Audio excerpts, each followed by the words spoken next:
Now we will look at combining humans and machines for the most effective solutions. Amin Rajan, we've discussed a lot of aspects of digitization today, but what are the key constraints that are actually preventing us from reaching these sunlit uplands? What can we do better to make the process faster? Yeah. If you look at the history of every innovations, what you find is that in the early phase, there are factors that slow things down, which we described as moderators in our study, because they really moderate the pace of implementation. And we also talked about accelerators. There are other things which really hasten the pace. And at the moment, it's the moderators who are really sort of slowing things down. And I guess they fall under two categories, really. So that human-machine interface, it's taking a while to develop. So that's the one factor. And that's inherent to technology. It's nothing that wealth managers can do. The other one is legacy. You know, we have a lot of legacy systems which have proliferated over decades. Different chronological ages, they don't really talk to one another. Systems integration is very hard. This new technology that we talk about is truly revolutionary. It really requires huge infrastructure spending when it comes to technology. And there's big bucks involved here. And what wealth managers are saying is that, you know, before we commit ourselves to these big bucks, we really need to have a strong business case. You know. So there's a tendency in this industry really never to do anything until it's tried and tested. So prime mover advantage, early mover advantage is not a forte of this industry. There's another legacy issue which is really connected to what you and I would call innovator's dilemma. If my business is doing well, I'm making profit margins north of 30%. Nothing is broken. Yeah. Why do I want to invest in technology or anything else for that matter? Why don't I be a fast follower?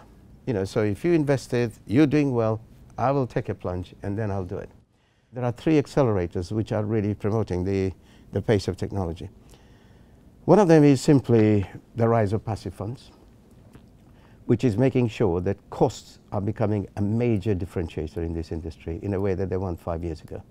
The other accelerator is the rise of millennials. To me, that is really going to be a big game changer. Yep. And the third factor is really this societal attitude towards digitization. It is changing, and you know, more and more people are getting used to technology. There is an evolution in a transformation of financial services from being discrete activities through the disruption, the different entrants coming in, that is becoming more of an ecosystem. So you have to recognize that, and as you say, the moderators and the accelerators are very much at play.